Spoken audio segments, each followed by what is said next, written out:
हम मिसाल के तौर पर लें कि हमें किसी जगह की सफाई करवानी है, बहुत बड़ा एरिया है। अब जब अगर एक बंदा कोई काम करेगा, वो तो इम्पॉसिबल सी बात है कि वो वक्त पर हो जाए या बिल्कुल सही तरीके से हो जाए। तो उसके लिए हम स्वाम इंटेलिजेंस को यूज़ करते हैं कि हमने 10-15 छोटे-छोटे रोबोट्स बना लिए, ठीक है? उन रोबोट्स को जब हमने बना लिया, तो अब वो 10 अपना-अपना अलग काम करेगा और वो हमारा जो स्पेसिफिक टाइम होगा, उसमें वो चीज़ कर कर हमें दे देगा। उससे हमें क्या हो जाएगा, एक इंटेलिजेंट रिजल्ट हमारे पास स्वाम का आ जाएगा। तो बेसिकली स्वाम ये काम कर रहा होता है। समझ में आ गई ये वाली बात?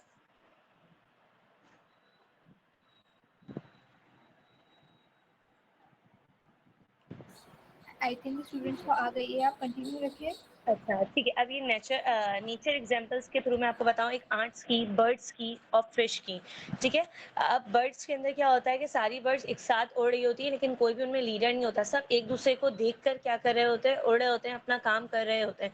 इसी तरीके से आंट्स है। पहली एक आंट जो है, वो क्या कर रही होती है, खाने के लिए निकलती है अपना, लेकिन उसके लिए वो कौन-सा रैंडम रास्ता लेती है। लेकिन जब उसे खाना मिल जाता है, तो वो एक केमिकल पीछे छोड़ती हुई जाती है, जो दूसरी आंट्स के लिए क्या हो जाता है, बेनिफिट उसके लिए हो जाता है कि उस केमिकल के थ्रू वहाँ पहुँचते हैं। उससे उनका टाइम भी बच जाता है, जो पहली आंट ने ढूँढने में निकाला था, ठीक है? अब वो उस केमिकल के थ्रू जब वहाँ पहुँच रहे हैं, तो एक काम स्पेसिफिक वे में सही तरीके से वहाँ पे हो रहा था। अब बाकी जब वो वहाँ पहुँच जाएँगे, तो टाइम भी बच जाएगा और जब उन्हें वो चीज़ मिल जाएगी, तो एक रिज़ल्ट हमारे पास एक अच्छा मिल जाएगा, ठीक है? इसी तरीके से अब ये यूज़ कहाँ होती है, where is farm intelligence is used. तो रियल लाइफ़ के अंदर ये ड्रोन्स में यूज़ होते हैं, अमेज़न में यूज़ होते हैं, गूगल मैप्स में यूज़ होते हैं, सैटेलाइट में। ड्रोन में किस तरह से यूज़ हो सकता है कि जैसे सर्च करना हो किसी रेस्क्यू मिशन के अंदर, लाइक अगर हम एग्ज़ाम्पल ले लें, कहीं किसी जगह पर ज़लज़ला आया, अब वहाँ पे हमें रेस्क्यू करना है लोगों को, तो एक ड्रोन तो नहीं कर सकेगा, ऑब्वियस सी बात है। तो हमने क्या करा, 10-15 ड्रोन्स बना लिए। अब वो अलग-अलग जगह को कवर कर रहा होगा कि किस जगह पर हमें रेस्क्यू करना है, किस जगह पे किस चीज़ की नीड है। तो ये स्वार्म इंटेलिजेंस के थ्रू ही हो सकता है कि हम एक साथ एक चीज़, एक वक़्त के अंदर एक चीज़ को हम एक ही टाइम में कवर कर लें, ठीक है? इसके बाद अब इसके की फीचर्स क्या-क्या हैं? इसके अंदर देखिए, कोई लीडर नहीं होता। किसी के अंदर कोई हुक्म नहीं चला सकता कि लीडर के थ्रू जो होता है, तो एक लीडर होने, ठीक है? और इसके अंदर ये होता है कि सब अपना काम खुद कर रहे होते हैं एक-दूसरे को देखकर, ठीक है? उसके बाद सेल्फ ऑर्गेनाइजेशन होता है, ठीक है? और फिर आएगा हमारा लोकल कम्युनिकेशन होती है, इसमें कलेक्टिव स्मार्ट बिहेवियर होता है और इंस्पायर्ड बाय नेचर, यानी सबको देखकर वो अपना काम खुद से सही तरीके से कर रहे होते हैं। अब इसकी हमें बेसिक नीड क्या है? एआई एजेंट में हम अगर हम कहें स्वाम की नीड क्या है? तो देखिए, स्वार्म इंटेलिजेंस ना मल्टीपल एआई एजेंट से मिलकर एक कॉम्प्लेक्स प्रॉब्लम को क्या करता है, सॉल्व कर सकता है, ठीक है? जैसे मैंने आपको मिसाल अभी बताई थी सफाई की, अगर हमने लिया कि एक एरिया है काफ़ी बड़ा, अब जब हमें उसको साफ करना है, तो एक बंदा तो नहीं कर सकेगा। जब बहुत सारे लोग मिलेंगे, तो वो एक चीज़ को बहुत जल्दी और सही तरीके से साफ कर सकते हैं। तो ये क्या थी, कॉम्प्लेक्स प्रॉब्लम थी, जो एआई एजेंट्स के, स्वार्म एजेंट्स के ज़रिए हमने सॉल्व कर ली। इससे क्या होता है, डिसीजन मेकिंग फास्ट हो जाती है, प्रॉब्लम्स को हम एफिशिएंटली सॉल्व कर सकते हैं, सिस्टम की स्केबिलिटी और फ्लेक्सिबिलिटी बढ़ जाती है। स्वार्म इंटेलिजेंस को इस्तेमाल करके हमें क्या होता है, एजेंटिक एआई सिस्टम को हम इंटेलिजेंट बना सकते हैं, एफिशिएंट बना सकते हैं। ये बेसिक था जो स्वार्म के बारे में मैं आप लोगों को बता रही थी। कोई ऐसी बात जो समझ में ना आई हो? सर, आप फिर यूवी का ओवरव्यू दे दें स्क्रीन शेयर करके। अस्सलाम वालेकुम एवरीवन।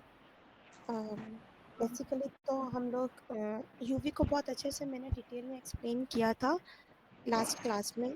तो कोड वाइज आई थिंक अगर किसी को नीड हुई तो हमारे पास यूट्यूब में वो वीडियो पड़ी है, आप लोग कोड वाइज उसमें से देख लीजिएगा। बट मैं बेसिक ओवरव्यू देना चाहती हूँ यूवी के बारे में। यूवी करता क्या है, यूवी हमारे पाइथन में एक पैकेज मैनेजर होता है। अब इसका काम क्या होता है, ये जो पाइथन के अंदर ट्रेडिशनल टूल्स होते हैं जैसे कि पिप हो गया, वर्चुअल इन्वायरमेंट हो गया, या क्या कहते हैं, इस टाइप की जो चीज़ें होती हैं, इनको फास्ट और मॉडर्न अल्टरनेटिव वे में हमें क्या कहते हैं मैनेज करना होता है इन सारी चीज़ों को। मतलब एक ही टूल के अंदर आपको मल्टीपल चीज़ें मिल रही होती हैं, ताकि इससे आपकी क्या हो, परफॉर्मेंस बेहतर हो सके। अब हमारे पास हम बेसिकली काम किस पे कर रहे हैं, एजेंटिक एआई हम लोग शिफ्ट हो चुके हैं, हमारा सारा काम मॉडर्न एआई पर है, ठीक है? हमें एआई बनाने हैं, एजेंट्स बनाने हैं। तो उसके लिए अगर हमें चाहिए कि हम अपना काम फास्ट फास्ट वे में कर रहे हो। तो उस चीज़ के लिए हम लोग क्या करते हैं, यूवी को इंस्टॉल करवाते हैं, यूवी को इनिशियलाइज करवाते हैं, एंड देन उसके बाद हम लोग अपने पैकेज को आगे उसके अंदर चीज़ों को ऐड करवा के वर्चुअल इन्वायरमेंट के अंदर अपने एजेंट्स को बनवा रहे होते हैं। इससे बेनिफिट क्या हो रहा है, आपका काम एक तो जो मल्टीपल टूल्स होते हैं पाइथन के, वो हमें एक ही मैनेजर के अंदर सारे मिल रहे होते हैं, और दूसरा क्या होता है, हमारा काम फास्ट हो रहा होता है, हमें किसी और प्लेटफॉर्म के सपोर्ट की नीड नहीं पड़ी होती है। मतलब इसमें जो क्रॉस प्लेटफॉर्म सपोर्ट है वो सब भी चल रहा होता है, जैसे कि ये विंडोज़ के अलावा लिनक्स वगैरह मैक वगैरह पे भी परफॉर्म करता है, काम करता है। और इसके अलावा यूवी में आप लोग जब पैकेज इनिशियलाइज करवा देते हैं तो एक ही टूल के अंदर आपके जितने भी पैकेजेस होते हैं वो इंस्टॉल होकर एक ही साथ काम कर लेते हैं। और जो बेसिकली आपका एजेंट का काम हमें चाहिए ही ऐसे पैकेज मैनेजर के अंदर जो कि फास्ट हो, तो उसके लिए हमारा यूवी बेस्ट होता है। ऐसा नहीं है कि इसके बगैर ना हो सके, पॉसिबिलिटीज़ हैं, बट मैंने जब ट्राई किया था, मैं अपना पर्सनल एक्सपीरियंस आप लोगों से शेयर करूंगी, तो यूवी के बगैर जब मैं इनिशियलाइज करवाने की या एजेंट बनाकर चलाने की कोशिश कर रही थी तो मुझे कुछ एरर्स को फेस करना पड़ रहा था। तो जब मैंने यूवी के थ्रू किया तो वो चीज़ें आराम से सॉर्ट आउट हो रही थी। तो अगर आप बेस्ट प्रैक्टिस चाहते हैं एजेंट्स की तो आपको यूवी पे शिफ्ट होना पड़ेगा, ताकि वर्चुअल एनवायरनमेंट के अंदर आप वो सारी चीज़ें आराम से अच्छे तरीके से कर सकें। अगर आप लोग चाहते हैं कि मैं आपको वर्चुअल इन्वायरमेंट वगैरह और यूवी की इनिशियलाइजेशन समझाऊं तो मैं आप लोगों को अभी एक्सप्लेन कर देती हूँ अपनी स्क्रीन शेयर करके। अदरवाइज अगर हम टाइम को शॉर्ट रखते हुए आगे मजीद टॉपिक्स को लेकर चले, क्योंकि यूवी अगर सबने स्मार्ट स्टूडेंट एजेंट वाला अपना वर्क किया है, असाइनमेंट बनाया है, तो ऑब्वियस है सबने यूवी को इनिशियलाइज भी करवाया होगा और इसको लेकर भी चले होंगे। तो इतना तो सबको आता ही होगा, लेकिन अगर फिर भी कोई चाहता है तो मुझे बता दे कमेंट में। चलें ठीक है, let's move. Who is the next one? अस्सलाम वालेकुम। वालेकुम सलाम। मेरी आवाज़ आ रही है सबको? अच्छा, तो क्या नाम है, आज का हमारा जो टॉपिक है वो है ओपन राउटर। तो बेसिकली किसी को आइडिया है ओपन राउटर होता क्या है? तो जो ओपन राउटर है, ओपन राउटर हम एक प्लेटफॉर्म है जो कि हमें एक इंटरफेस प्रोवाइड करता है, क्या नाम है, डिफरेंट एआई चैट मॉडल्स के, जैसा कि चैट जीपीटी हो गया, क्लॉड एआई हो गया, गूगल जेमिनी हो गया, और क्या नाम है, डीप सीक वगैरह। अच्छा, तो बेसिकली ओपन राउटर करता क्या है?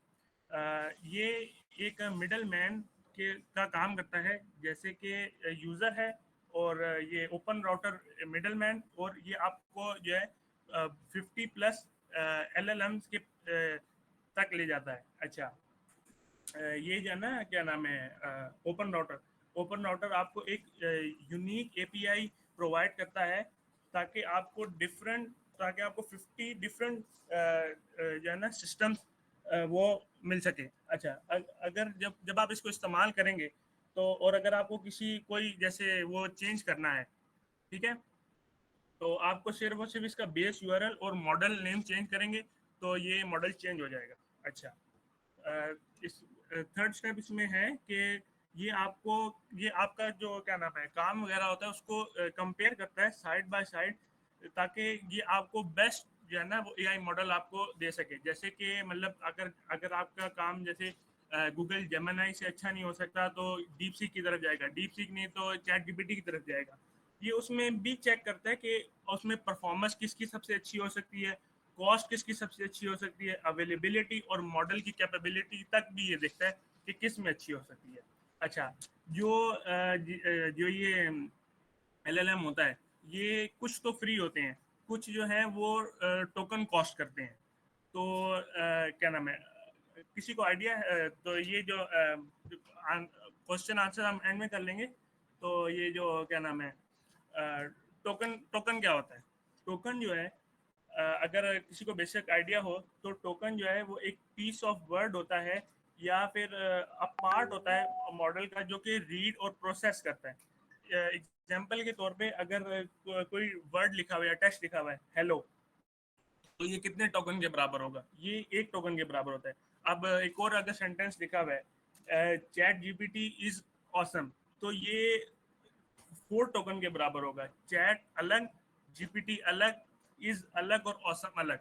अच्छा, अब ये जो है थोड़ा सा सेंसिटिव भी होता है इस तरह के, ये जैसे कि क्या नाम है, डबल कोटेशन, वो क्या नाम है, कॉमा, फुल स्टॉप, इसको भी जो है ना ये कभी कभार टोकन में वो शुमार करता है, लेकिन बहुत मेजॉरिटी में नहीं शुमार होता, कभी कभी। अच्छा, ये अब ये जो क्या नाम है LLMs हैं, जब हम इसको ओपन राउटर के थ्रू इस्तेमाल करते हैं तो ये जैसे अगर हम ज़्यादा टोकन इस्तेमाल करेंगे तो हमें हायर कॉस्ट पड़ेगी, और अगर हम कम टोकन इस्तेमाल, जैसे हम शॉर्टर प्रॉम्प्ट एंड रिस्पॉन्स से करेंगे तो हमें ये जो है ना सस्ता पड़ता है। अच्छा, अब इसमें हमारे पास रेट लिमिट आ जाता है। रेट लिमिट जो है वो एक किस्म की रिस्ट्रिक्शन होती है, या आप कह सकते हैं एक रूल होता है जो कंट्रोल करता है कि आप जो है ना एपीआई को यूज़ किस तरह करते हैं। ये अगर आप एपीआई को ज़्यादा इस्तेमाल करते हैं तो ये कभी कभार जो है ना आपको फिर एरर वगैरह देता है कि ओवर यूज़ हो गया है या अब्यूज़ हो गया है। ठीक है। अच्छा, हमारे पास 3 तरह के जो है ना वो रेट लिमिट्स होते हैं। पहला है रिक्वेस्ट पर मिनट आरपीएम, टोकन पर minute TPM, and rate per day RPD. अच्छा, जो रिक्वेस्ट पर मिनट होता है ये आपको तकरीबन मैक्सिमम एपीआई जो है ना वो आपको 1 मिनट में प्रोवाइड करता है। दूसरा जो टोकन पर मिनट होता है ये आपको मैक्सिमम नंबर इनपुट और आउटपुट जो है ना ये टोकन पर मिनट प्रोवाइड करता है। अच्छा, और ये जो रिक्वेस्ट पर डे होता है ये आपको मैक्सिमम एपीआई कॉल जो है 1 डे 24 आवर्स में आप कितनी इस्तेमाल करते हैं ये वो बताता है। अच्छा, अब क्या नाम है, हमें ये कैसे पता चलेगा कि अगर हम जैसे कि हम ओपन राउटर या क्या नाम है लार्ज एलएलएम इस्तेमाल कर रहे हैं तो हमें ये कैसे पता चलेगा कि कोई भी जो एपीआई है वो फ्री कैसे है और वो पेड कैसे है। अच्छा, जो फ्री एपीआई की होती है ना उसके जो एंड में क्या नाम है कॉलम होता है और एंड में फ्री लिखा होता है, जो कि आप कोई एपीआई की देखेंगे उसके एंड में जो है ना ये कॉलन और फ्री लिखा होगा और आगे उसकी आईडी होगी, पहले उसकी आईडी होगी फिर कॉलन और फ्री लिखा होगा। अच्छा, अब ये जो फ्री जो मॉडल एपीआई कीज होती हैं ये भी बिल्कुल 100% फ्री नहीं होती।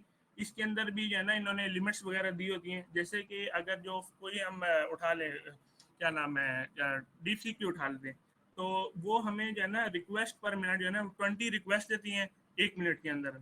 अच्छा, वो टोकन हमें देता है तकरीबन 1 लाख जो है ना वो टोकन पर मिनट हमें देता है, और रिक्वेस्ट जो है वो क्या नाम है वो देता है हमें 200 रिक्वेस्ट पर डे।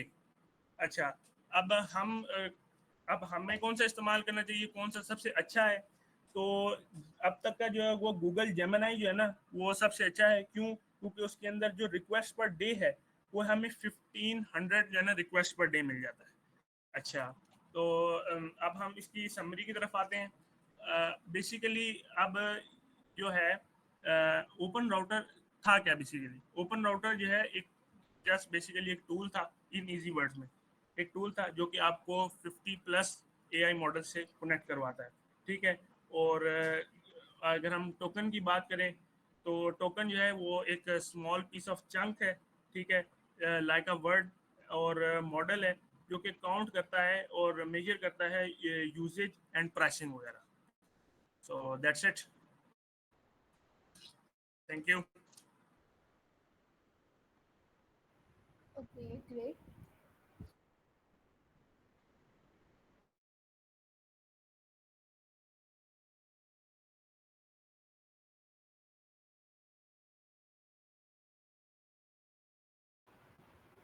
ठीक है, तो हम नेक्स्ट टॉपिक की तरफ मूव करते हैं। बाद आप मुझे स्क्रीन शेयर कर दें। ठीक है, तो नेक्स्ट टॉपिक किसका है? अस्सलाम वालेकुम। वालेकुम अस्सलाम। ये आवाज़ आ रही है क्लियर? जी आ रही है। ठीक है, तो आज जो टॉपिक मुझे कवर कराना है वो है लाइट एलएलएम। बिल्कुल जो है क्या कहते हैं, स्क्रीन में थोड़ी शेयर कर दूँ। स्क्रीन शेयर हो गई आप लोगों से? यस। ठीक है, तो सबसे पहले मैं लाइट एलएलएम का थोड़ा सा ओवरव्यू दे दूँ कि लाइट एलएलएम है क्या। तो बेसिकली लाइट एलएलएम जो है पाइथन लाइब्रेरी है जो कि आप लोगों को डिफरेंट एआई मॉडल्स में स्विच करने में आसानी करती है। यानी कि अगर आपको दूसरे दूसरे जो है एआई मॉडल इस्तेमाल करने, क्या होता है कि हर एआई मॉडल या आप कह लें एलएलएम का अलग जो है वो होता है, एपीआई अलग कॉल करने का अलग तरीका होता है। यानी किसी का किसी तरीके से होगा, जेमिनाई का दूसरे तरीके से होगा, ओपन एआई का दूसरे तरीके से होगा। लेकिन अगर आपको सारी इस्तेमाल करनी है एक साथ, यानी आपको जैसा प्रोजेक्ट बना रहे हैं कि जो है आपको ओपन एआई भी इस्तेमाल करना है, आपको जेमिनाई भी इस्तेमाल करना है, आपको मिस्ट्रल भी इस्तेमाल करना है, आपको डीप सीक भी इस्तेमाल करना है, तो उसमें बहुत मुश्किल हो जाएगी कि जो है आप अलग अलग एआई की जो है एपीआई कॉल कर रहे हैं। बिल्कुल हर किसी का स्ट्रक्चर अलग है, कोई किसी के साथ कंपेटेबल है या नहीं है। तो इस तरह के बहुत सारे मसले मसाइल होते हैं जो कि लाइट एलएलएम फिक्स करता है। वो लाइट एलएलएम क्या करता है कि वो आपको सिंपल सा एक स्ट्रक्चर दे देता है, बोलता है कि ये मेरा स्ट्रक्चर है, आप इसे इस्तेमाल करो। आप इसमें कोई सा भी एलएलएम इस्तेमाल कर लो जिनको वो सपोर्ट करता है, जिसमें वो चैट जीपीटी, मतलब OpenAI, Gemini, DeepSeek, इन सबको वो सपोर्ट करता है। वो कहता है आप मेरा स्ट्रक्चर इस्तेमाल करो और बस अगर आपको एआई जो आपको जो एलएलएम चेंज करना है, आप बस उस एआई का नाम चेंज कर दें। ठीक है, यानी आप इस तरह से समझ लें कि हर टीवी का अलग अलग रिमोट होता है। अगर आप एक ऐसे कमरे में बैठे हुए हैं जहाँ पे तकरीबन 10-15 टीवी लगे हुए हैं, जैसे टीवी शॉप्स में होता है 10-15 टीवीज़ लगे हुए हैं, और आपको जो है किसी की स्क्रीन चेंज करनी है, कुछ चैनल चेंज करना है, तो और आप जो है उसका रिमोट ढूंढते फिरें फिर कि इसका रिमोट कहाँ गया, इस टीवी का रिमोट कहाँ गया। इससे बेहतर ये है कि आपके पास एक ही रिमोट हो जो सारे टीवी को कंट्रोल कर रहा हो। तो लाइट एलएलएम जो है आपको ये वाली कंट्रोलिंग पावर दे देता है। इसका सबसे आसान तरीका ये है, अगर आपको इसको चलाना है तो आप जो है यूवी अगर इस्तेमाल कर रहे हैं तो यूवी ऐड लाइट एलएलएम कर लें। अगर पिप इस्तेमाल कर रहे हैं तो पिप इंस्टॉल लाइट एलएलएम कर लें।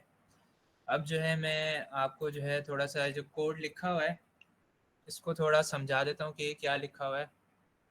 सबसे शुरू में आप देखें कि यहाँ पे हमने इंपोर्ट किया, मैं ओएस को इंपोर्ट किया हुआ है डॉट env से, लोड एन डॉट env को इंपोर्ट किया हुआ है। लाइट एलएलएम से हमने कंप्लीशन को इंपोर्ट किया हुआ है। आप समझ लें कंप्लीशन एक उसका फंक्शन है या क्लास है या टूल है जिसको आप इस्तेमाल कर सकते हैं, जो आपको अलग अलग एपीआई कॉल करनी है या अलग अलग लाइट एलएलएम्स को कॉल करना है, तो उसके लिए हम इस्तेमाल करते हैं। और ये चेनलेट इंपोर्ट की हुई है, जेसन इंपोर्ट किया हुआ है। यहाँ पे हमने लोड डॉट env, हम अपनी env फाइल को जो है लोड कर रहे हैं। उसमें से क्या ले रहे हैं, उसमें से हम जेमिनाई की एपीआई की ले रहे हैं। मैंने जेमिनाई की एपीआई की लगाई हुई है। तो हम यहाँ पे देखें ओएस गेट env, हम जेमिनाई की एपीआई की, पहले हमने यहाँ पे env फाइल को लोड करा, उसके बाद फिर हमने उस env फाइल से अपनी जेमिनाई की एपीआई की ली। उसके बाद हम यहाँ चेक कर रहे हैं कि भाई जेमिनाई की एपीआई की आ गई या नहीं आई। अगर आ गई है तो सही है, नहीं आई तो एरर दे दो। उसके बाद ये @cl आप देख रहे हैं, cl हमने यहाँ चेनलेट को एज अ cl हमने जो है इंपोर्ट करा है। तो ये चेनलेट का जो है फंक्शन है, यानी जो रैपर होता है, फंक्शन रैपर वो है। जब चेनलेट आप स्टार्ट करते हैं, स्टार्टिंग में क्या आना चाहिए चेनलेट में, ये वो चीज़ डिफाइन कर रहा है कि हाँ भाई ये वाला मैसेज दिखा दो, welcome how can I assist you today. उसके बाद जो है CL ऑन मैसेज, मतलब कि ऑन मैसेज जब आप उसको कोई इम्प्रॉम दे रहे हैं, चेन लेट पे आप कोई मैसेज लिख रहे हैं कि भाई मुझे ये काम करके दो, ये बताओ ये बताओ, तो उसके बाद क्या होगा। तो हम उसमें जो है फंक्शन में हम आपका मैसेज ले रहे हैं, आपको आउटपुट में हम शुरू में थिंकिंग दिखा रहे हैं। उसके बाद यहाँ पे हम हिस्ट्री सेशन सब क्रिएट कर रहे हैं। यहाँ पे अगर आप फोकस करें ये चीज़, यहाँ पे हम कंप्लीशन इस्तेमाल कर रहे हैं। Response is equal to completion, उसके अंदर मॉडल एपीआई की और मैसेजेस। कंप्लीशन क्या है, कंप्लीशन अगर आपको याद हो तो मैंने बोला था हमने यहाँ लाइट एलएलएम से कंप्लीशन को इंपोर्ट किया था। कंप्लीशन क्या करता है, अगर आप इस तरह से लिख लें कंप्लीशन, मॉडल में आप क्या करेंगे, आप जो भी सर्वे इस्तेमाल कर रहे हैं, अगर आप जेमिनाई की इस्तेमाल कर रहे हैं तो आपको यहाँ जेमिनाई लिखना पड़ेगा और उसके बाद फिर मॉडल का नाम लिखना पड़ेगा। अगर आप ओपन एआई इस्तेमाल कर रहे हैं तो यहाँ पे आपको ओपन एआई लिखना पड़ेगा और यहाँ पे आपको अपने मॉडल का नाम, जैसे GPT-4, 4o इस तरह से, और यहाँ ओपन एआई। उसके बाद यहाँ ये API की, और ये मैसेजेस में हिस्ट्री आ गई। हिस्ट्री क्या है, यहाँ पे जो आपने मैसेज करा, जो आपने चेनलेट में आपने प्रॉम्प्ट दिया, उसका जो रिस्पॉन्स आया उसकी तरफ से, वो सब जो है ना हम यहाँ पे हिस्ट्री में डालते रहते हैं। और उसको जो है ना बार बार हम जो है ना अपने LLM को बताते रहते हैं कि ये हमारी चैट चल रही है। अगर हम उसको हिस्ट्री ना दें तो क्या होगा, हिस्ट्री अगर ना दें तो ये होगा, अगर आपको याद हो तो बताया था कि LLM जो होते हैं उनके पास शॉर्ट टर्म मेमोरी होती है, वो कुछ याद नहीं रखते। और अगर वो याद नहीं रखेंगे तो आप एक मैसेज करेंगे, अगला मैसेज करेंगे, वो पीछे वाला भूल जाएंगे कि बात क्या हो रही थी। तो हम इसलिए बार बार हिस्ट्री को अपडेट करते रहते हैं और उसको बताते रहते हैं कि भाई पहले से हमारी ये बात चल रही है, समझ रहे हो आप। उसके बाद ये हिस्ट्री सब यहाँ पे हमने जो है अपना मॉडल कॉल कर लिया। मॉडल कॉल करने के बाद हम जो है यहाँ रिस्पॉन्सेज में आ गए। रिस्पॉन्स में हमने जो ये मॉडल का अगर आप देखें तो लिस्ट में अगर जवाब दे रहा है वो, तो हमने देख लिया। अगर आपको ये चीज़ याद हो, पाइथन में पढ़ी होगी, अगर हम लिस्ट में इसको एक्सेस करते हैं ऐसे ही, तो ये रिस्पॉन्स हमारा इसमें आ गया। हमने वहाँ पे यहाँ पे थिंकिंग लिखा हुआ आ रहा था, यहाँ पे हमने मैसेज लिखा था थिंक, उसको हमने अपडेट करके जो एक्चुअल में आंसर आया है, ये सिर्फ इसलिए, अगर आप ये ना करें तो भी कुछ नहीं होगा, ये सिर्फ यूआई को बेटर बनाने के लिए। यानी यूआई में आपको अच्छा लगे कि जैसे चैट जीपीटी में होता है, आप कुछ उसको पूछते हैं तो वो जो है ना थिंकिंग लिखा हुआ आता है, थोड़ी देर वो ब्लिंक होता है, उसके बाद जो है वो आपको आंसर देता है। ये सिर्फ यूआई बेहतर बनाने का तरीका है और कोई ऐसी कोई बात नहीं है। उसके बाद आखिर में हम यहाँ पे चैट एंड कर रहे हैं, CL चेनलेट इसमें रैपर को इस्तेमाल करते हुए हम चैट एंड कर रहे हैं, और जो हमारी हिस्ट्री है उसको एक जेसन फाइल में हम उसको सेव कर रहे हैं। इतना समझ में आ गया किसी को, सबको? अगर कोई क्वेश्चन है तो पूछ लें।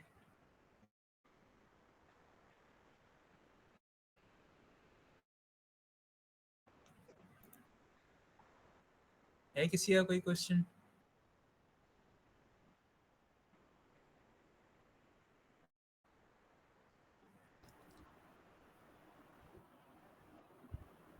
OS का क्या काम है? OS का काम क्या है? OS समझ लें आप। OS का फुल फॉर्म अगर मैं आपको बताऊं तो ये इसका मतलब है ऑपरेटिंग सिस्टम। ऑपरेटिंग सिस्टम क्या करता है कि ये आपके कंप्यूटर में जैसे ये फाइल्स हैं, अलग अलग फोल्डर्स हैं, ये सब आपके ऑपरेटिंग सिस्टम में आते हैं। आपके पास कोई भी ऐप चल रही है, कुछ भी चल रहा है लैपटॉप में आपके, ये सब ऑपरेटिंग सिस्टम में आता है। तो अगर आप देखें हमारी जो .env फाइल है वो भी हमारे ऑपरेटिंग सिस्टम का हिस्सा है।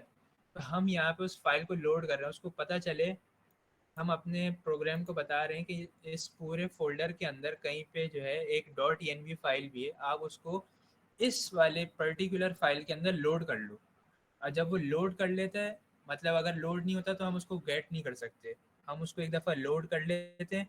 और लोड करने के बाद हम उसमें से यहाँ पे अगर आप देखें os.get.env, तो हम उसकी वैल्यूज़ उसमें से एक्सट्रैक्ट कर रहे हैं। पहले हमने उसको लोड करा ताकि लोड हो जाए, बाद में कोई मसला ना हो।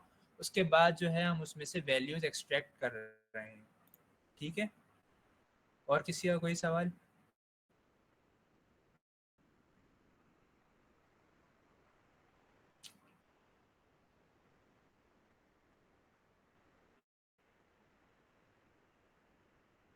माइक ऑन करके भी पूछ सकते हैं।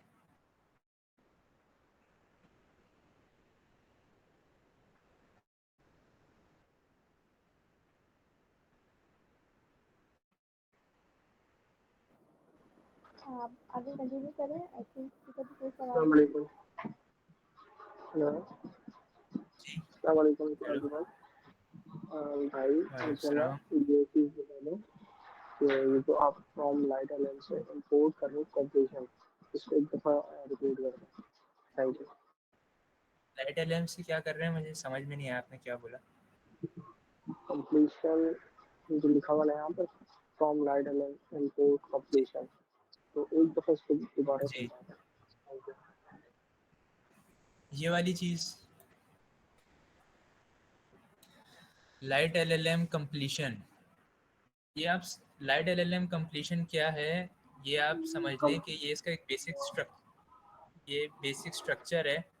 ये आपको लिखना ही है। यानी ये, और जैसे अगर दूसरी उसमें देखा हो तो ओपन एआई चैट कंप्लीशंस मॉडल वो होता है, एसिंक, ओपन एआई, इस तरह की चीज़ें होती हैं। तो ये आप कंप्लीशन आप समझ लें एक तरह का टूल है, यानी ये आपको लिखना ही लिखना है। जब तक आप ये नहीं लिखेंगे, कंप्लीशन नहीं लिखेंगे, तो ये बाकी आपको एआई इस्तेमाल, जो आप दूसरे एलएलएम इस्तेमाल करेंगे, वो आप नहीं कर पाएंगे। यानी ये आप इस तरह से समझ लें कि ऑटो कंप्लीट का फीचर होता है ना, ये उस तरीके से कंप्लीशन का फीचर, कि आपने कंप्लीशन लिख दिया, कंप्लीशन के अंदर आपने बता दिया कि भाई मैं ये मॉडल इस्तेमाल करना चाह रहा हूँ, ये इसकी एपीआई की है और ये इसकी हिस्ट्री है, यानी ये हमारी बात चल रही है, ये सब चीज़ें इसमें। अब आगे का इसमें जो कॉन्फ़िगरेशन है इसकी, या इसमें जो भी कॉम्प्लेक्सिटीज़ हैं कि मुझे ये डिफ़ाइन करना है, वो डिफ़ाइन करना है, वो आप खुद कर लो, मुझे नहीं पता, आप खुद कर लो। इसलिए जो है हम यहाँ कंप्लीशन को इस्तेमाल करते हैं कि चूँकि हर मॉडल की अलग अलग कॉन्फ़िगरेशंस होती हैं, कि किसी में कोई चीज़ आपको डिफ़ाइन करनी पड़ती है, किसी में कोई चीज़ बतानी पड़ती है। तो कंप्लीशन जो है यहाँ पे हमारा लाइट एलएलएम से आया है। लाइट एलएलएम से ही हम इसको लाइट एलएलएम में से हम इसी को ज़्यादातर इस्तेमाल कर रहे होते हैं, कंप्लीशन को, क्योंकि यही वो चीज़ है जिससे हम डिफरेंट मॉडल्स को इस्तेमाल कर पाते हैं बगैर कुछ ख़ास लिखे। अगर हम यहाँ कंप्लीशन ना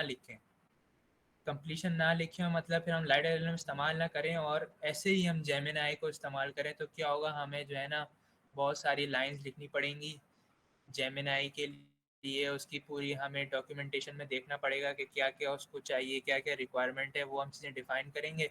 आपने जेमिनी की पूरी रिक्वायरमेंट करके लिख ली, सब कर लिया, अब जो है कुछ मसला हो गया, आपको जेमिनी इस्तेमाल नहीं करना, आपकी तो मेहनत बेकार हो गई।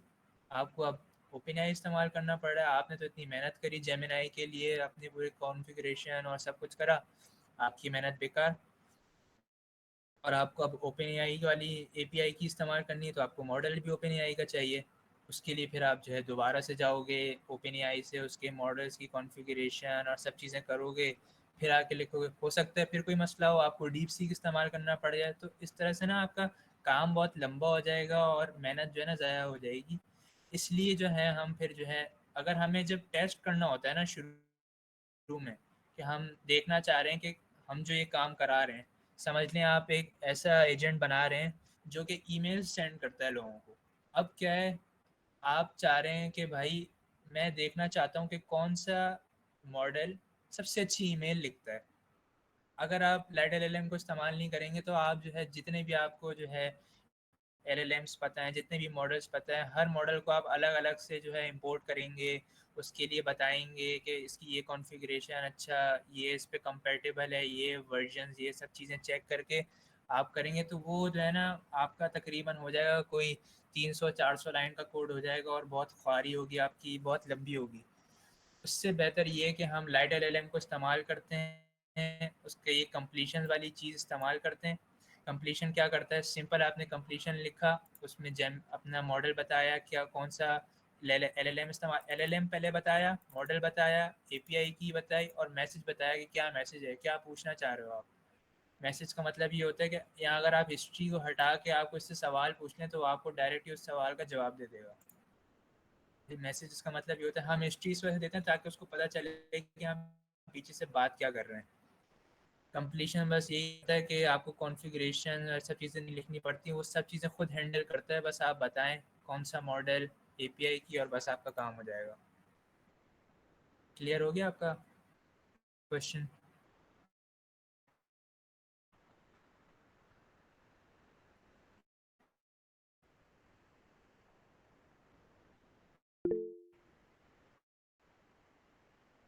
जी अब्दुल्ला, हैंड रेस किया है।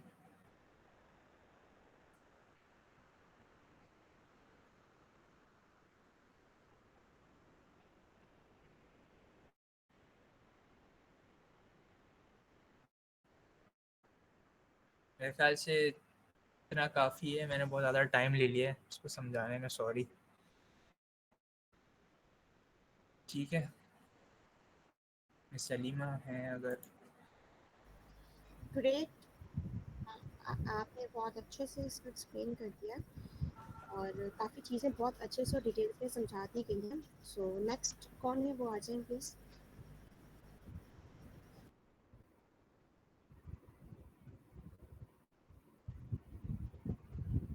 थिंक नेक्स्ट स्टेप जो है उसको हम फिलहाल के लिए स्किप कर देते हैं क्योंकि वो ऑलरेडी जो है चैटबॉट वाला जो स्टेप है हमारा उसमें कवर हो जाएगा। अभी चेनलिट वाला जो स्टेप है हमारा 5 वो किसका था? अपनी स्क्रीन शेयर करके स्टार्ट कर दें। अस्सलाम वालेकुम। वालेकुम अस्सलाम। मेरी आवाज़ क्लियर है? जी ओके, मैं अपनी स्क्रीन शेयर करती हूँ। ओके।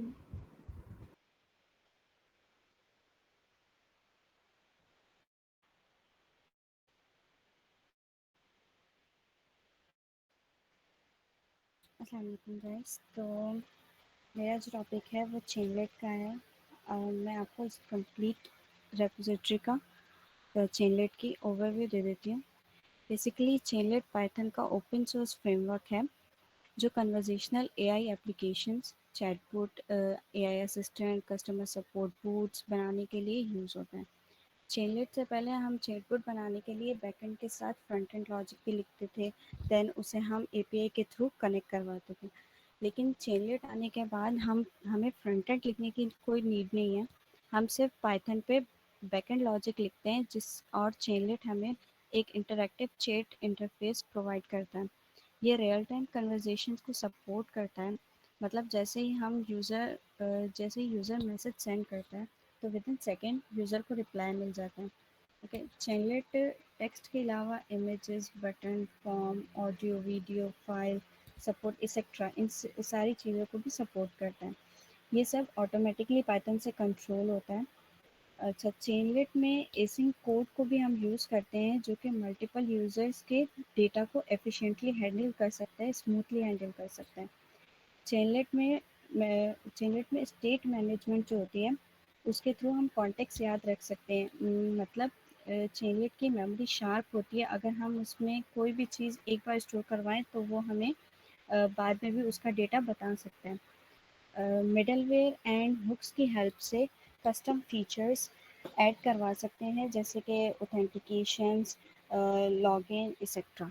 अगर हम रियल वर्ल्ड एग्जांपल पर जाएं तो एजुकेशनल सिस्टम्स जो होते हैं, फॉर एग्जांपल यूनिवर्सिटी का चैटबॉट जिसमें हम स्टूडेंट की क्यूरीज़ के जवाब देते हैं, चैटबॉट क्यूरीज़ का जवाब देता है जैसे एग्ज़ाम्स कब हैं, स्केड्यूल क्या है, कोर्स आउटलाइन एक्सेट्रा। तो चेनलेट में अगर हम चेनलेट के थ्रू ये चैटबॉट बनाएं तो हम सिर्फ पाइथन के साथ बैकएंड लॉजिक लिखेंगे और हम चैटबॉट क्रिएट कर लेंगे। फ्रंट एंड लिखने की हमें नीड नहीं होगी क्योंकि चेनलेट जो है परफेक्टली हमें पूरा कंप्लीट इंटरफेस बनाकर देता है विद रिस्पॉन्सिवनेस। ये रिस्पॉन्सिव भी होता है। और जो है अक्सर ये कहा जाता है कि चेनलेट जो है वो स्ट्रीमलेट से चेनलेट को स्ट्रीमलेट से कंपेयर किया जाता है, लेकिन जो दोनों डिफरेंट है। बेसिकली स्ट्रीमलेट जो है वो पाइथन का फ्रेमवर्क है और वो डेटा साइंस और मशीन लर्निंग के प्रोजेक्ट के लिए सिंपल वेब एप्लीकेशंस बनाकर देते हैं। और चेनलेट जो है वो कंजर्वेशनल एआई एप्लीकेशंस बनाकर देता है, चैटबॉट, एआई असिस्टेंट, और जो कि ऑप्टिमाइजेशंस के लिए होती हैं। ठीक है, इतना समझ आया आप लोगों को?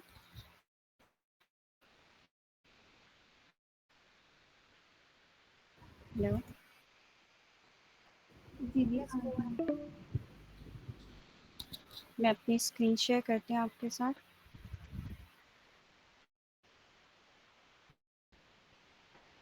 ओके, तो अभी हम क्या करते हैं, हम कोड करके देखते हैं। मैंने सिंपल एक फ़ोल्डर बना लिया है चेनलेट का। अब हम इसमें करेंगे चेनलेट को इंस्टॉल।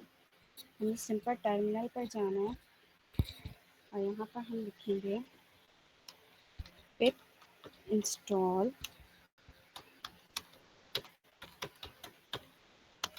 चेनलेट। बस जस्ट हमें ये एक छोटी सी कमांड एंटर करनी होगी, फिर हमारी चेनलेट जो है वो हमारे फ़ोल्डर में, हमारे प्रोजेक्ट में इंस्टॉल हो जाएगी। जब तक यहाँ पर हम फाइल बना लेते हैं।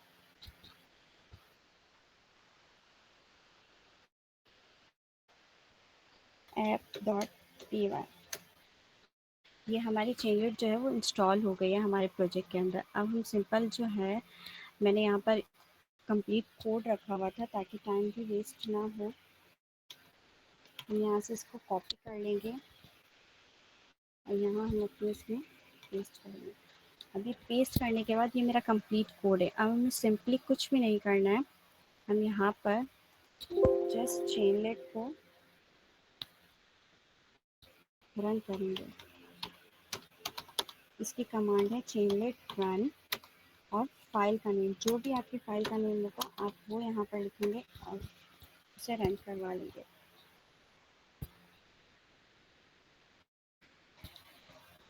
यहाँ पर देख लीजिएगा और चेनलेट इंस्टॉल हो रही है रन होने के लिए कंप्लीट।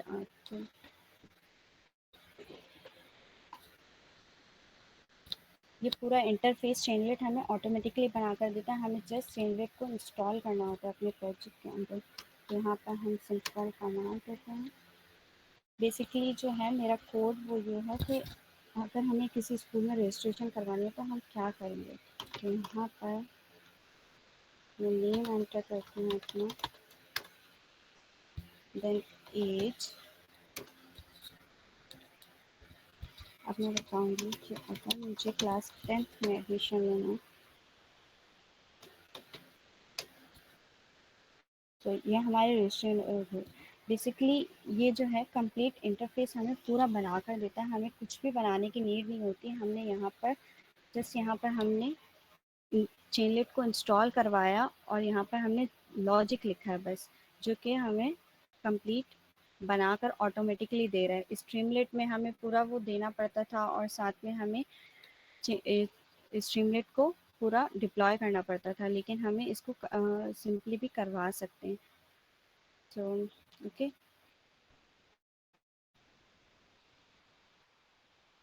कोई क्वेश्चन किसी का? आई थिंक दानी आप अपना माइक ओपन करके सवाल कर सकते हैं। Okay, so I was asking basically that I don't remember the name of this framework that you are using for the front end, okay, but like actually, okay, if you see in the production side of the companies, okay, you will not find that this particular like Streamlit or like this particular framework, okay, actually like Chainlit exactly, okay, it is working in production, okay, they have a own, you can say, a full-fledged front end, okay, process that basically running behind, or you can say running in the public facing images, okay. So what about that? Because for the prototype purposes it is very, you can say it is useful, okay, for that we have to show our business logic problems, okay. But if you go for the public facing, okay, or for in the productions, okay, you don't seem that it might will not work, okay, it is not well if you, because in my opinion it is not suitable. What is your take about that?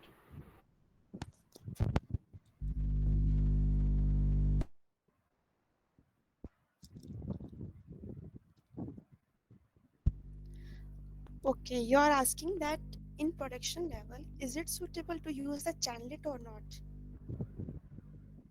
Exactly. Okay, so see, why we are using Chanlet? The question is that why we are using Chanlet. We are using it because if we have someone who does know that how to make the front end of his product, okay? So at that moment, what will he do? Obviously, he will find something like Chanlet to do the backend and let the front end. So at that moment we are using Chanlet, but at the production level, at if we are making a website, we are making AI assistant for some websites. So at that moment we will all obviously we have to make um, its own AI assistant framework and front end, because at that moment it is compulsory for us, because it is Chanlet is only for the for the backend person. अगर आप backend की तरफ जाते हो, अगर आप backend को देखते हो तो at that moment आप सिर्फ backend पे काम करते हो, but अगर आप front end पे जाते हो तो आपको दो काम करने पड़ेंगे ऑल टुगेदर। तो चैनलेट को बनाने का पर्पस सिर्फ ये है कि आप चैनलेट को क्यों बना रहे हो कि अगर आपको फ्रंट एंड नहीं आता, क्योंकि हमारे पास बहुत सारे डेवलपर्स हैं जिनका बैक एंड बहुत अच्छा है but they are not good with the front end. तो एट दैट मोमेंट हम क्या करते हैं, हम चैनलेट का यूज करते हैं और अपना फ्रंट एंड बनाते हैं। हाँ, अगर आप प्रोडक्शन लेवल की बात कर रहे हो, कोई वेबसाइट बना रहा है तो ऑब्वियसली उसको बनाना पड़ेगा उस चीज़ को भी। तो मेरे ख्याल में ये चीज़ें फ़िलहाल तो हम लोगों के लिए बेसिकली ये ज़्यादा बेटर होगा कि हम देखें कि चैनलिट का यूज़ क्यों है। हाँ, अगर आप कोई वेबसाइट बना रहे हो तो ऑब्वियसली आपको उसके मैचिंग का, उसका जो एआई असिस्टेंट जो हम बनाते हैं वेबसाइट्स के अंदर प्रोडक्शन लेवल पे, तो हमें उसी के टाइप का वो चीज़ बनानी पड़ेगी। तो अब आप पे डिपेंड करता है कि आप किस तरीके से लेके जाते हो। लेकिन अगर आप कोई सिंपल एआई असिस्टेंट बना रहे हो, अपने ही हिसाब से कोई चीज़ क्रिएट कर रहे हो और आपको फ्रंट एंड नहीं आता, तो आप चैनलिट का यूज़ करो। लेकिन अगर आप कोई वेबसाइट बना रहे हो तो ऑब्वियसली आपको फ्रंट एंड आता है, तभी तो आप वेबसाइट बना रहे हो। तो उस टाइमिंग्स पर आप जब उसका फ्रंट एंड बना रहे हो तो आप अपने एआई असिस्टेंट का भी फ्रंट एंड बना लोगे। Got it. Next please, who is the one?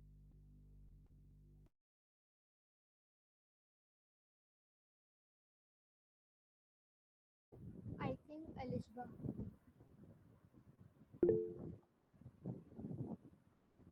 जी, आपने हैंड रेज किया है, आप अपना माइक ओपन करके सवाल कर सकते हैं विक्की।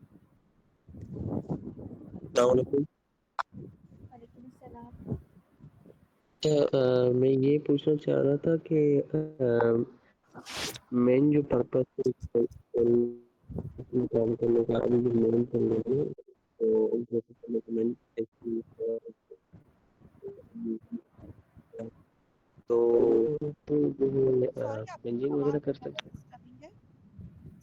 सॉरी, आपकी आवाज़ बहुत डिस्टर्बिंग है, आपको स्टॉप करवा रही हूँ। प्लीज़ अपनी आवाज़, अपना माइक क्लियर रखें ताकि आपकी आवाज़ क्लियर आ सके, आपको क्वेश्चन समझ आ सके। हेलो, अभी आवाज़ सही आ रही है? जी जी बोलिए। हेलो, जी जी।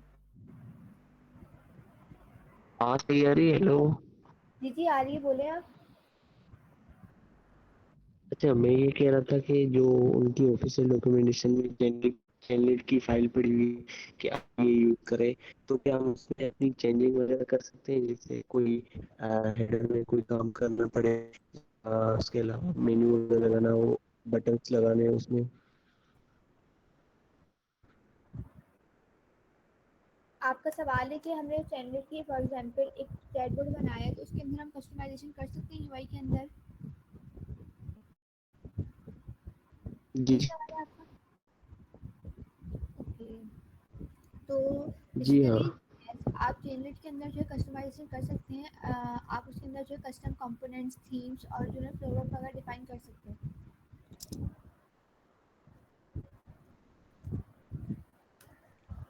ठीक है, थैंक यू। और उसको डिफाइन करने के लिए जो है आप पाइथन के अंदर जो है कोड भी कर सकते हैं, कंपोनेंट्स वगैरह का, इवेंट्स, यूआई वगैरह का। ठीक है अलिशबा, आई थिंक आपका टॉपिक है नेक्स्ट। आप अपना माइक ओपन करके जो है स्टार्ट कर सकती हैं। अस्सलाम वालेकुम। चैटबॉट, तो चलिए चैटबॉट इंडस्ट्री में आ चुका है, जैसे कि कस्टमर सपोर्ट से लेकर लर्निंग असिस्टेंट तक। आज हम देखेंगे कि एआई बेस्ड चैटबॉट कैसे बिल्ड होता है, जैसे कि पाइथन और चेनलिंक के ज़रिए। तो जो जो रियल टाइम में यूज़र से बात कर सके और उसका जवाब एआई मॉडल के थ्रू जनरेट होता है। तो इस प्रोजेक्ट में हम स्पेशली जैसे हमारे पास चैट जीपीटी होता है ना, उसी तरीके से ये हमारा चैटबॉट काम करेगा। और किसी का क्वेश्चन? आवाज़ नहीं आ रही है मेरी क्लियर? नहीं नहीं आ रही है। ये किसी ने लिखा है कि आवाज़ नहीं आ रही है जुनेद। मे बी उनको इंटरनेट इशू हो रहा होगा। अच्छा खैर, तो हम ये चैटबॉट बनाएंगे जेमिनाई 2.0 की एपीआई से, एपीआई की के ज़रिए से। तो सबसे पहले तो आज जो हम स्टार्ट करने जा रहे हैं ना, जो चैटबॉट, तो सबसे पहले हम इसकी इंस्टॉलेशन करते हैं। तो चैटबॉट बनाने के लिए हमें इंस्टॉलेशन करनी होगी, तो सबसे पहले हमने अपना टर्मिनल ओपन करना है। मैंने तो बनाया हुआ था क्योंकि टाइम शॉर्ट था, तो आपने सबसे पहले अपना टर्मिनल ओपन करना है और टर्मिनल में आपने सबसे पहले लिखना है यूवी वेन्यू। तो यूवी वेन्यू लिखेंगे, मैंने ऐड करा हुआ था तो आप लोग कर लीजिएगा। फिर इसके बाद आपने लिखना है डॉट वेन्यू।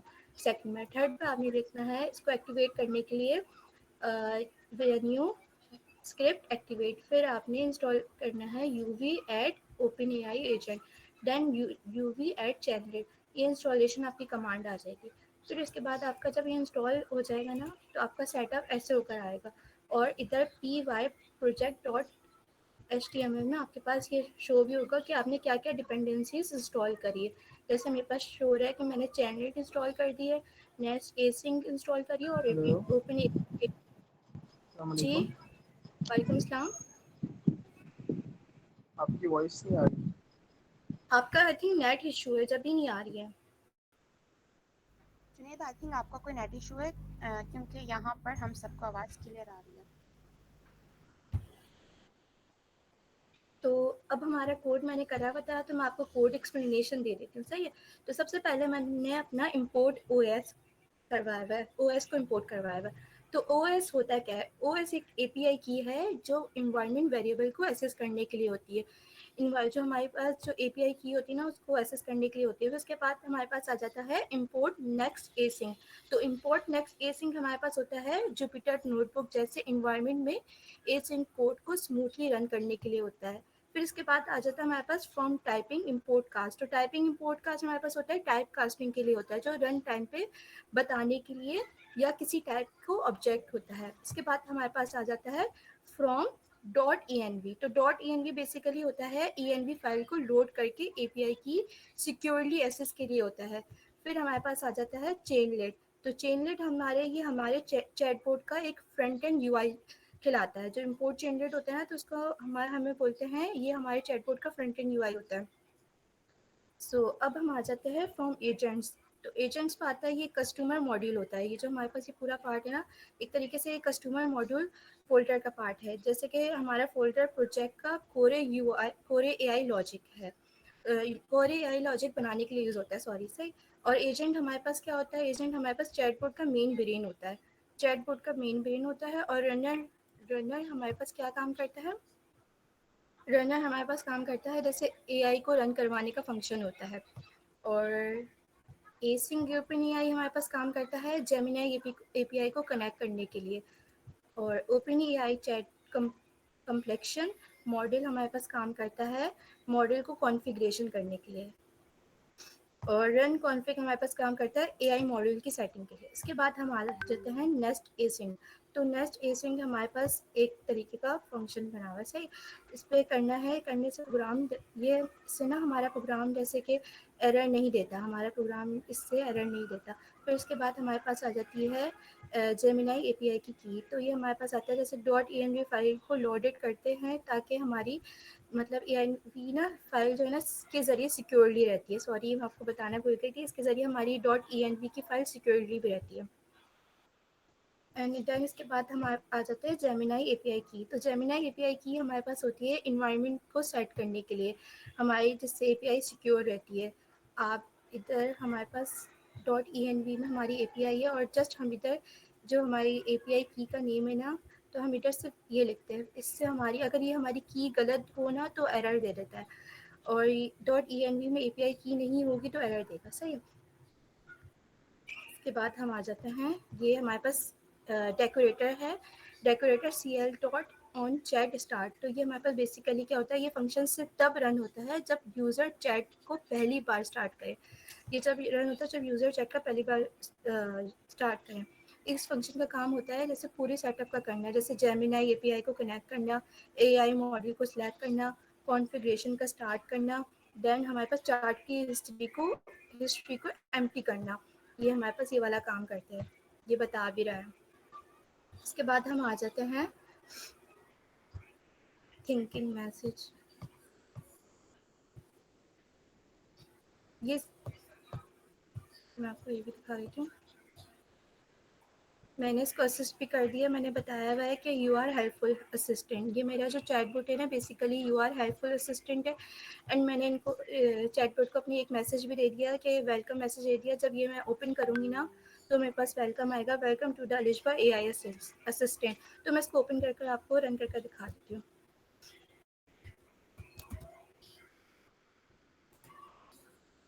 रन करने की कमांड चेन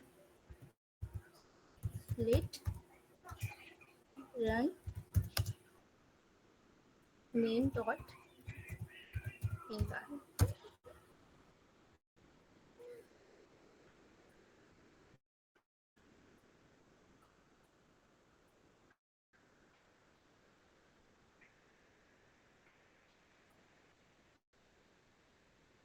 ये हमारा ओपन हो गया। सो ये देखें, इन्होंने चैटबॉट जैसे मैंने मैसेज दिया था, welcome to the Alishba AI station assistant, हम इसको मैसेज देते हैं। सबसे पहले हम इसको सलाम करते हैं, अस्सलाम वालेकुम।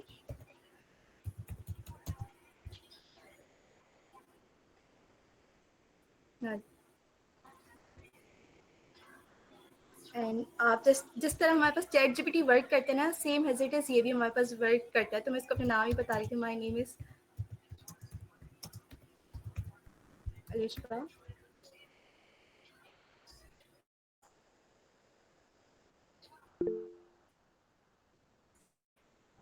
किसी का कोई क्वेश्चन? अच्छा, मेरा क्वेश्चन है आपसे।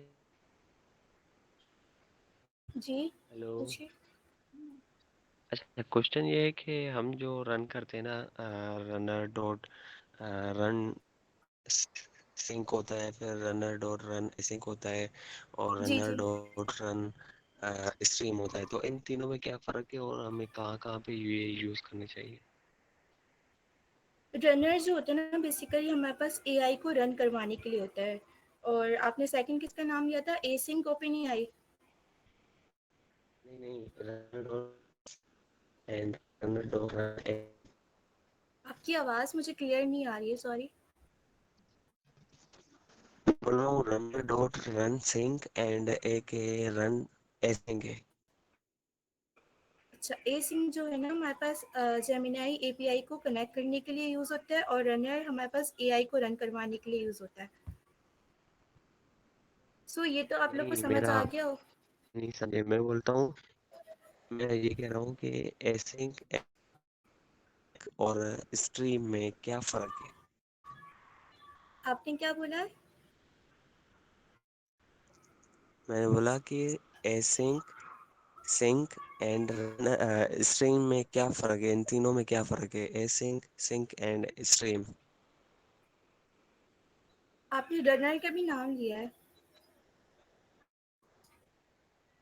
जी, आपने रनर का भी नाम लिया है। Runner dot run async, runner आपको डॉट मैं रन पहले एसिंक का सिंक बता देती एंड हूँ। Runner async dot. हमारे पास एसिंक का काम ये होता है, जैसे इंतज़ार किए बिना दूसरा काम स्टार्ट करना, एसिंक का ये काम होता है। और स्ट्रीम का काम होता है, स्ट्रीम का मतलब होता है जैसे डेटा को थोड़ा थोड़ा करके भेजना, जैसे रिसीव करना। स्ट्रीम का हमारे पास ये काम होता है। अच्छा, और सिंक। मैं आपको और अलिशबा के सवाल का जो है उसको थोड़ा डिटेल में बता देती हूँ कि आपका सवाल ये था सिंक, एसिंक और स्ट्रीम में क्या फ़र्क है। बेसिकली सिंक में जो है हम जो कोड करते हैं ना, जी वो जी। लाइन बाय लाइन एग्जीक्यूट होता है। ठीक है, इसी तरीके से अवेट के अंदर जो है वो अवेट करता है, दूसरा काम भी हो सकता है। मतलब जो है इस सिंक के अंदर हमारे पास लाइन बाय लाइन एग्जीक्यूट होता है, लेकिन अवेट के अंदर जो है हम मल्टीपल टास्क कर सकते हैं। ठीक है, इन दोनों में ये फ़र्क है। ठीक है, और अगर स्ट्रीम की बात करें तो स्ट्रीम में ये होता है कि हमारा डेटा होता है वो थोड़ा थोड़ा करके भेजा जाता है। रियल टाइम फील आता है, मतलब जो है जैसे हम GPT से बात करते हैं तो हमारे पास जो है थोड़ा थोड़ा करके जो है इसका आंसर आ रहा होता है। तो ये काम स्ट्रीम के अंदर होता है। क्लियर है आपको जवाब? सही समझ गया। अच्छा, मैं जी आपको ना जी। एक और अगला कंटिन्यू। एग्जांपल, अच्छा, एक और एक और क्वेश्चन भी है। जी करिए। आ, वो ये है कि हम जब भी एपीआई की बना रहे हैं, जैसे गूगल एआई स्टूडियो से एपीआई की क्रिएट की, या फिर हम्म, ओपन राउटर से, तो ओपन राउटर या गूगल जिमनाई की एपीआई की हमने एक लगाई इन दोनों में से, तो जी, बेस यूआरएल किस चीज़ का लगाएंगे, जिमनाई का या ओपन राउटर का? जेमिनाई एपीआई का। अच्छा, एपीआई उसकी ओपन राउटर की। नहीं, देखिए मुझे अगर आप एक सेकंड मैं आपको बताती हूँ। आवाज़ क्लियर नहीं अगर आ रही है। अगर आप ओपन राउटर यूज़ कर रहे हैं, ठीक है, और आपने ओपन राउटर से एपीआई की जनरेट करवाई है और आपने मॉडल जेमिनाई का दिया है, तो आप जो बेस यूआरएल दोगे ओपन राउटर का ही दोगे, क्योंकि जो आप एपीआई की जनरेट कर रहे हो हमेशा आपको उसी का बेस यूआरएल देना पड़ता है। मॉडल आप अपना जेमिनाई का दोगे जो आपने यूज़ करवाना है। लेकिन अगर आप ये अपना जो एपीआई की है, अगर आप उसकी यूज़ कर रहे हैं ओपन राउटर की, तो बेस यूआरएल ओपन राउटर का ही जाएगा। और अगर आप जेमिनाई का एपीआई की यूज़ करें तो फिर बेस यूआरएल आपका जेमिनाई का जाएगा। और ठीक है। ओपन एआई में जो है बेस यूआरएल की रिक्वायरमेंट नहीं होती। उसके बाद हमने ठीक है, समझ गया। लास्ट ये डायग्राम है, आपको ये समझा रही थी, फिर उसके बाद आपका एंड हो जाएगा। तो ये लास्ट डायग्राम ये है कि चैटबॉट सबसे पहले हमारे पास यूज़र इंटरफेस करता है। तो यूज़र इंटरफेस क्या होता है? यूज़र इंटरेक्शन के लिए होता है। फिर उसके बाद एनएलपी का फॉर्म होता है natural language processing. Natural language processing क्या करती है? हमारे पास हमारी लैंग्वेज को समझने के लिए होती है। जैसे हम चैट जीपीटी से जो भी बात करते हैं, चैट जीपीटी हो गया, चैटबॉट हो गया, हम इंग्लिश बोलेंगे तो हमारी इंग्लिश की लैंग्वेज को समझेगी, फिर वो आके हमारा जवाब देगी। और डायलॉग मैनेजर काम करता है, हमारे पास रिस्पॉन्स देने के लिए होता है। ये हमारे पास चैटबॉट पर 3 चीज़ें वर्क करती हैं। तो आपका ये हमारा टॉपिक था। आई होप आपको अच्छा लगा। तो टॉपिक्स तो हमारे कवर हो गए हैं आज के। तो आप लोगों में से किसी का कोई भी सवाल किसी भी टॉपिक से रिलेटेड तो फिर आप लोग कर सकते हैं। Okay, so I was asking basically that Alishba basically she was coding. I just saw her business logic basically. So I have a question basically that you know that like the ChatGPT basically we have a history retained in them. Okay, let's say for example if we talk with them, so if it have the context basically of the of our previous conversation. Okay, if we talk about so this functionality is also available in her application is in her application or not currently it is not available. मैं कह रहा हूँ देखिए कि कोई light LLM का क्या purpose है, कोई बताए। अच्छा देखिए, आप करिए रुखसार। आप करते हैं नोश? नहीं, आप करें आप। अच्छा, देखिए अगर आप एक सिंपल हम जब एक सिंपल अगर मैं आपको समझाऊं, आप एक एजेंट बना रहे हैं ना, जब हम एजेंट बनाते हैं तो उस टाइम हमें कॉन्फ़िगरेशंस वगैरह करनी पड़ती हैं, हमें मॉडल्स बनाने, हमें ना उसको सारा एक कोड लाइन देना पड़ता है कि ये मॉडल है, ये एपीआई की है, एक मतलब पूरा एक प्रोसेस होता है उसका। तो जब हम किसी स्पेसिफिक के साथ काम करें, अगर हम ओपन एआई के साथ कर रहे हैं तो ओपन एआई का अलग सिंटैक्स है पूरा, ठीक है। अगर हम जेमिनाई के साथ कर रहे हैं तो जेमिनाई का अलग सिंटैक्स है। अगर आप ये चाहो तो आप एक चैट जीपीटी से पूछ सकते हो सिंटैक्स कोड, आप जितने भी आपने मॉडल है, जो भी आप मॉडल का जानना चाह रहे हो आप पूछ लो एजेंट के लिए, वो आपको बता देगा। तो हर उसका मॉडल का अलग अलग सिंटैक्स होता है। अब लाइट एलएलएम का से हमें क्या फायदा होता है? हमसे ये फायदा होता है कि जब आप लाइट एलएलएम में एक ही सिंटैक्स होता है, जिसमें जो हमने कंप्लीशन पढ़ा था ना, कंप्लीशन के अंदर हमने मॉडल एक्सप्लेन कर दिया था, एपीआई की दे दी थी। तो उसमें क्या था, उससे बेसिकली आपको फायदा क्या हो रहा है? एक ही सिंटैक्स है, एक ही चीज है। अब आप डिफरेंट मॉडल्स उसके अंदर यूज कर सकते हो। आपको बार बार ओपन एआई के लिए अलग सिंटैक्स नहीं लिखना पड़ेगा, जेमिनाई के लिए आपको अलग सिंटैक्स नहीं लिखना पड़ेगा, अलग अलग कॉन्फ़िगरेशन नहीं करवानी पड़ेगी। एक ही चीज होगी लाइट एलएलएम के अंदर। आप सिर्फ एपीआई की और अपना मॉडल चेंज करके और अगर आप ओपन राउटर से यूज कर रहे हो तो और भी बेस्ट है कि ओपन राउटर की एक ही एपीआई की होती है, और आप जब आप कंप्लीशन के अंदर जाकर मॉडल को एक्सप्लेन कर रहे होते हो तो उसके अंदर आप एक अपना सिंपल बस मॉडल नेम चेंज करो एंड दैट्स इट, आपका काम चल जाएगा। तो आपको अगर for example Gemini open AI agent SDK से सॉरी ओपन एआई यानी कि चैट जीपीटी से आपको जेमिनाई पे शिफ्ट करना है तो आपको कोड में काफी सारी चीजें चेंजेस करनी पड़ेंगी, या अगर आपको जेमिनाई से किसी और उसमें जाना है तो फिर आपको मजीद चेंजेस करनी पड़ेंगी, क्योंकि हर मॉडल का अलग अलग सिंटैक्स होता है। तो लाइट एलएलएम क्या करता है, आपके लिए वो चीज आसान कर देता है। आपको एक ही सिंटैक्स में सिर्फ मॉडल नेम चेंज करना पड़ेगा, और अगर आप ओपन राउटर की यूज कर रहे हो तो आपके लिए और आसान हो जाता है कि एक ही की से आप मॉडल, आपको कीज भी नहीं चेंज करनी पड़ेंगी, आप एक ही उससे मल्टीपल चीजें आराम से कर सकते हो। तो ये बेसिकली आपका लाइट एलएलएम का यूज होता है। Is it clear? ठीक है, thank you. Okay, thank you. Any else? अच्छा, मैं ये भी पूछना चाहूँगा कि ये लाइव क्लासेस रोजाना किस टाइम पे होती हैं ताकि मैं इनको अटेंड कर सकूँ। डेली तो नहीं होती हैं, लेकिन हम एक स्केड्यूल इंशाल्लाह प्लान करेंगे और आप लोगों के साथ शेयर कर देंगे, या कोशिश किया करेंगे कि आप लोगों को 1 से 2 दिन प्रायर बता दें ताकि आप लोगों के लिए भी इजी हो जाए। ठीक है। और ये टॉपिक कितने कवर हो सके इस आज यहाँ पे? हमारे 6 टॉपिक्स हमने आराम से क्लियर कर लिए। बाकी इंशाल्लाह फिर हम लोग नेक्स्ट क्लास में बाकी इसको प्रोसीड करेंगे। ठीक है। और किसी का कोई सवाल?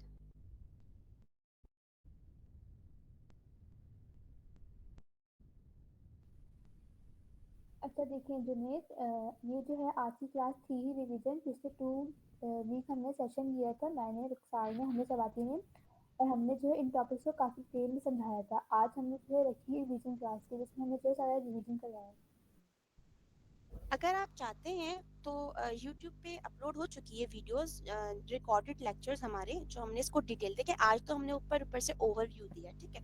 इससे पहले हमने इसको बहुत डीपली एक्सप्लेन किया एक एक चीज़ को, और लाइव स्क्रीन शेयर करके हर चीज़ एक्सप्लेन किया। और वो जो लिंक है ना वीडियो का YouTube उसका, आपको हेल्पिंग ग्रुप में भी मिल जाएगा, ठीक है। तो आप वहाँ से क्या कहते हैं चीज़ें कर लें। आज का सेशन बेसिकली हमने बनाया इसलिए था ताकि अगर किसी के क्वेश्चन आंसर्स हैं, क्योंकि कुछ चीज़ें होती हैं लोगों के जहन में आ रही होती हैं, उनको नहीं होता, तो उसके लिए हमने ये सेशन क्रिएट किया था। तो अगर आप लोगों को इन चीज़ों को दोबारा रिवाइज करना है तो आप उस रिकॉर्डेड लेक्चर को एक दफ़ा देख लें। ओके ओके मदिया, मैं दोबारा शेयर कर दूंगी, नो इशू।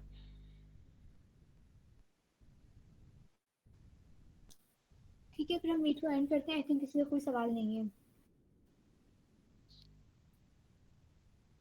ठीक है, चलिए अल्लाह ठीक है, हाफिज़। थैंक यू, अल्लाह हाफिज़।